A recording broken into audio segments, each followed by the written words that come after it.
வணக்கம்.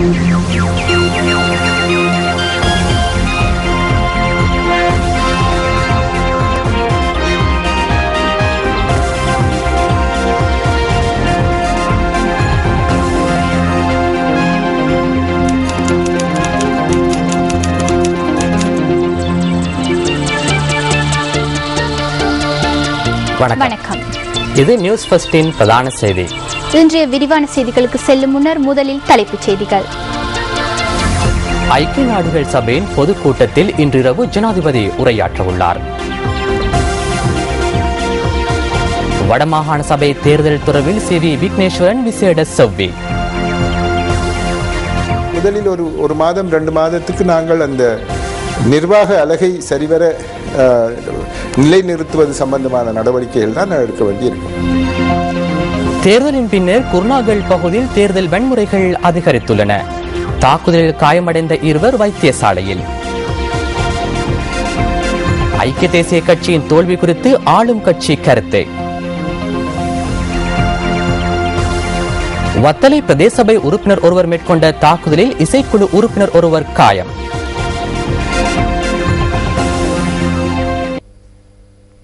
தெற்கு அதிவேக வீதியில் இன்று மாலை இடம்பெற்ற விபத்தில் சிறு பிள்ளை ஒன்று உயிரிழந்துள்ளதோடு 8 பேர் காயமடைந்துள்ளனர்.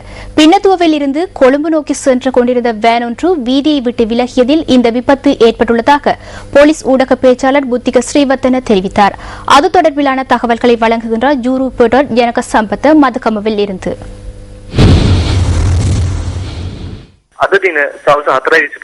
தெற்கு அதிவேக வீதியின் 23ஆம் மைல்கல்லுக்கு அருகில் இன்று மாலை 4:30 அளவில் வேன் ஒன்று விபத்துக்குள்ளானதில் 5 காயமடைந்துள்ளனர். காயமடைந்தவர்கள் களுத்துறை நாகோட வைத்தியசாலையில் அனுமதிக்கப்பட்ட காட்சிகளே இவை. இதன்போது குழந்தையொன்று உயிரிழந்துள்ளது.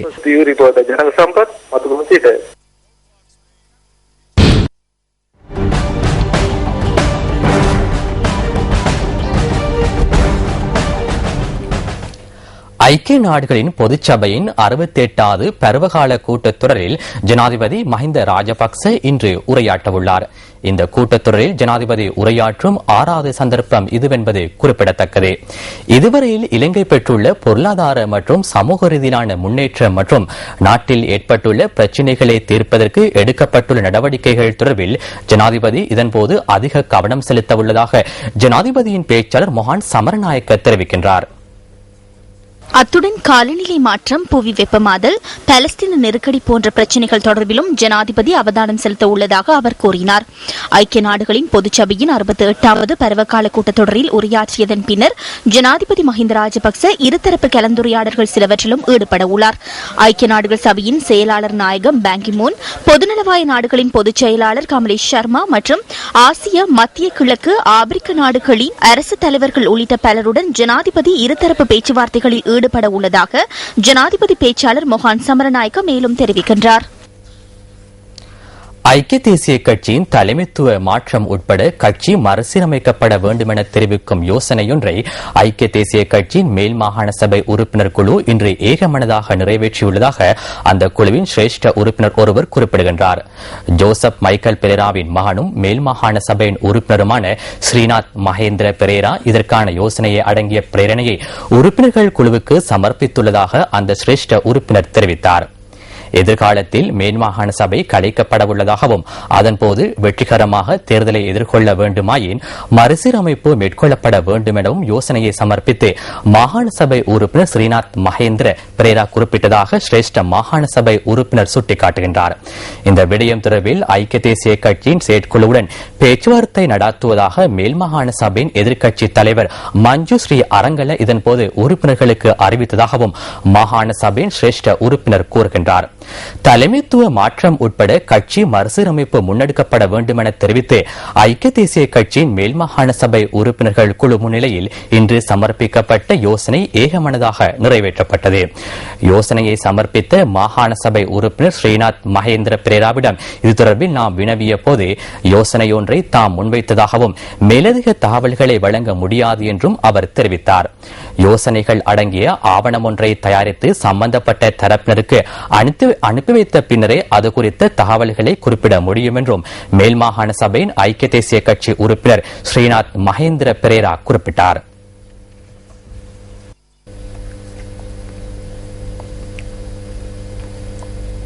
ஐக்கிய தேசிய கட்சியின் தலைமை அலுவலகமான ஸ்ரீகொத்தவிற்கு முன்பாக நேற்றும் இன்றும் ஆர்ப்பாட்டங்கள் இடம்பெற்றன.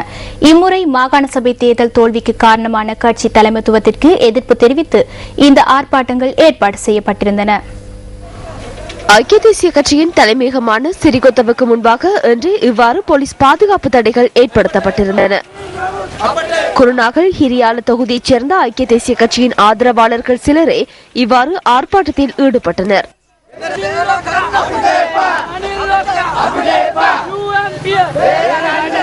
ஆர்ப்பாட்டம் இடம்பெற்றுக் கொண்டிருந்த வேளையில் கட்சி தலைமையக வளாகத்தில் போலீஸ் பாதுகாப்பு பலப்படுத்தப்பட்டிருந்தது. இதன்போது பிரதேசத்தின் உயர் போலீஸ் அதிகாரிகள் சிலரும் சம்பவ இடத்துக்கு வந்திருந்தனர்.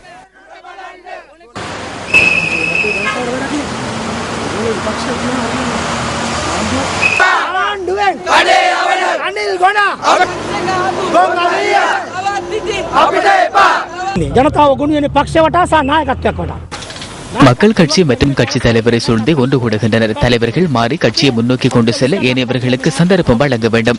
28 தேர்தல்களில் தோல்வியடைந்த எமது தலைவர் இன்னும் உள்ளார். செயற்குழுவில் உள்ள 96 பேரில் 60 பேர் அவரது பையில் உள்ளனர். அவர்கள் 60 பேரும் வெள்ளை என்று கூறினாலும் கருப்பு என்று கூறினாலும் கையை தூக்குவர். 42 லட்சம் மக்கள் வெளியிலிருந்து பார்த்துக் கொண்டிருக்கின்றனர். எனினும் அங்குள்ள 60 பேரும் கோடிக்கணக்கில் பணம் உழைக்கின்றனர். அது எங்கிருந்து கிடைக்கின்றது என்று எமக்கு தெரியாது. அவர்கள் சாப்பிடுகின்றார்கள் என்பது எமக்கு தெரியும். அதுவே இன்று நடந்துள்ளது. நாளை அல்லது நாளை மறுதினம் ஐக்கிய தேசிய கட்சி ஆட்சி பீடம் வரும் என்று நாம் பார்த்துக் கொண்டிருக்கிறோம். எனினும் இந்த தலைவரின் கீழ் அது ஒருபோதும் இடம்பெறாது. எனவே உடனடியாக இந்த தலைவர் வெளியேறி வேறு ஒருவரை தலைவராக நியமிக்க வேண்டும்.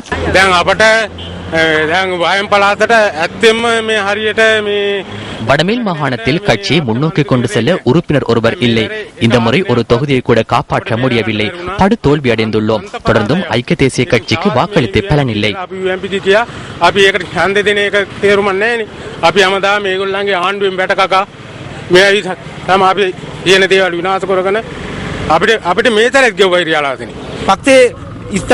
கட்சியை முன்னோக்கி கொண்டு செல்ல வேண்டும். தலைவரை மாற்ற வேண்டும். எனவே தயவு செய்து வீட்டுக்கு செல்லுமாறு ரணில் விக்ரமசிங்கவிடம் கேட்டுக்கொள்கிறோம்.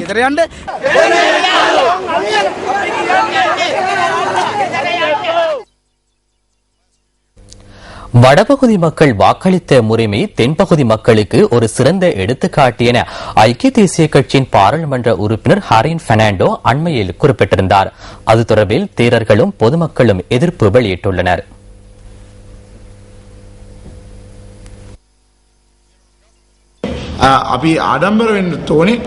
இந்த நாட்டில் தலை நிமிர்ந்து வாக்களிக்க வேண்டும் என்ற முறை வடபகுதி மக்கள் காண்பித்துள்ளார்கள் என்பதை பெருமையாக கூற வேண்டும்.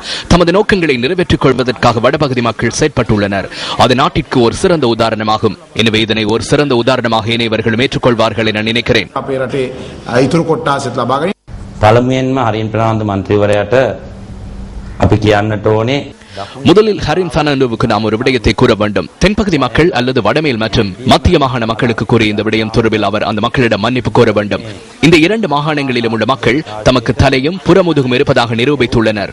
அவ்வாறு தலையும் புறமுதுகும் இருப்பதனாலேயே முதுகெலும்பில்லா தலைவர்களுக்கு வாக்களிக்கவில்லை. කොන්දක් නැති නායකයෙක් ඉන්න පක්ෂයකට අපි ඡන්දය නොදෙන්නේ කියලා. ஹரின் பெர்னாண்டோ தேர்தலுக்கு முன்னர் தாசரி ஜாசக்கரவுக்கு இந்த கதையை கூறினார் அல்லவா? பலவீனமான தலைவர் பலவீனமான வேட்பாளர்களை தேர்தலில் நிறுத்தினார். அவ்வாறு என்றால் எவ்வாறு வெற்றி பெறுவது? வடபகுதி மக்களுக்கு முதுகெலும்பு இருப்பதாக ஹரின் பெர்னாண்டோ கூறியுள்ளார். வடபகுதி மக்களுக்கு மாத்திரமல்ல, தென்பகுதி மக்களுக்கு முதுகெலும்பு இருக்கிறது. அப்பகுதியில் உரிய தலைவர்களை நிறுத்தியமையினால் அவர்கள் வெற்றி பெற்றனர். எனினும் ஐக்கிய தேசிய கட்சி எவ்வாறு செயற்பட்டது? வேட்பாளர்களுக்கும் பலமில்லை, தலைவர்களுக்கும் பலமில்லை. எனவே மக்கள் வாக்களிக்க மாட்டார்கள். பலம் வாய்ந்த வேட்பாளர்களை நிறுத்த வேண்டும். அவ்வாறு செய்தால் கட்சி வெற்றி பெறும். ஐக்கிய தேசிய கட்சியின் தோல்வி தொடர்பில் அமைச்சர் இருவர்கள் தெரிவித்த கருத்துக்கள் அடுத்து. 80%ක ඡන්ද ප්‍රතිඵලයක් අරගෙන තියෙනවා. හැබැයි මෙතන සියලු 180% வாக்குகளை பெற்றுள்ள போதிலும் அனைத்து விதமான குற்றச்சாட்டுகளும் அரசாங்கத்துக்கு எதிராகவே முன்வைக்கப்படுகின்றது.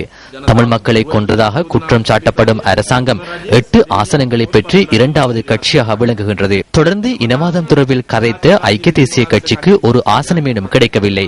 கிளிநொச்சியில் ராணுவத்தினர் தோல்வி அடைவார்கள் என்றும் மழை பெய்யும் என்றும் ரணில் விக்ரமசிங்க குறிப்பிட்டதாக தாசரி ஜெயசேகர பாராளுமன்றத்தில் குறிப்பிட்டார். கிளிநொச்சி தோல்வி குறித்து சிந்தித்த ரணில் விக்ரமசிங்கவுக்கு கிளிநொச்சியில் ஒரே ஒரு வாக்கே கிடைத்துள்ளது. வேட்பாளர் கூட வாக்களிக்காது இருந்திருப்பார். கிளிநொச்சி பராஜயம் ගැන හිතපු වික්‍රමසිංහ මහත්තයාට කිලිනොච්චියෙන් ඡන්ද එක ඡන්දයක් හම්බෙලා තියෙනවා. පිටර වලින් එකක් අරින්න රනිල් වික්‍රමසිංහ මහත්තයාට දුර්වලයි. ஒரு முட்டையை கூட ரணில் விக்ரமசிங்கவினால் எடுக்க முடியாது. ஒவ்வொரு நாளும் காலையில் அவருக்கு ஒரு முட்டையை அனுப்புங்கள், இல்லை என்றால் எதிர்காலம் இல்லை. ஊர்வலமாக சென்று சிறிகொத்தாவில் கடந்த முறை யானையை தூக்கிக் கொண்டு சென்றனர். எந்த யானை மேலால் தாக்கினாலும் இந்த யானைக்கு மேலால் பாய முடியாது. 27 முறை தோல்வியடைந்துள்ளமையினால் கின்னஸ் புத்தகத்தில் பெயர் பதியப்பட வேண்டும். அந்த வகையில் ரணில் விக்ரமசிங்கவுக்கு பாரிய வெற்றி ஒன்று கிடைத்துள்ளது. சிந்தனையை தூண்டும் அறிஞர் வாக்கு அடுத்து.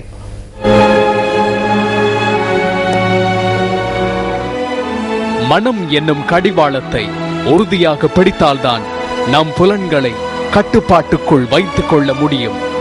வள்ளலார். உங்கள் மனம் கவர்ந்த பொன்மொழிகளை நியூஸ் ஃபர்ஸ்ட் சக்தி அறிஞர் வாக்கு பகுதிக்கு அனுப்பி வையுங்கள். மின்னஞ்சல் முகவரி newsfirst@maharaja.lk.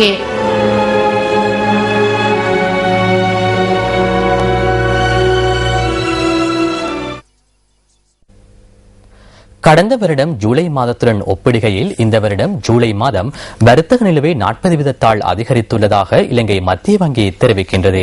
இந்த மாதம் இறக்குமதி செலவு 20.8 வீதத்தால் அதிகரித்துள்ள போதிலும் ஏற்றுமதி வருமானம் 8 வீதத்தால் மாத்திரமே அதிகரித்துள்ளதாக மத்திய வங்கி வெளியிட்டுள்ள புதிய தரவுகளில் குறிப்பிடப்பட்டுள்ளது.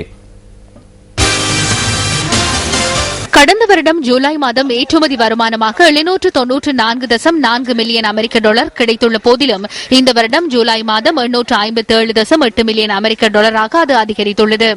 தேயிலை மற்றும் விவசாயத்துறையின் மூலம் 21.6% வருமானம் கிடைத்துள்ளதுடன் தொழில்நுட்பத்துறை மூலம் 3.7% வருமானம் கிடைத்துள்ளது. கடந்த வருடம் ஜூலை மாதம் இறக்குமதி செலவாக 1325 மில்லியன் அமெரிக்க டாலர் பதிவாகியிருந்த போதிலும் இந்த வருடம் அந்த தொகை 1601 மில்லியன் அமெரிக்க டாலராக அதிகரித்துள்ளதுடன் அது 20.8% அதிகரிப்பாகும். இதில் எரிபொருள் இறக்குமதி செலவு 110 வீதத்தால் அதிகரித்துள்ளதாக மத்திய வங்கி தெரிவிக்கின்றது.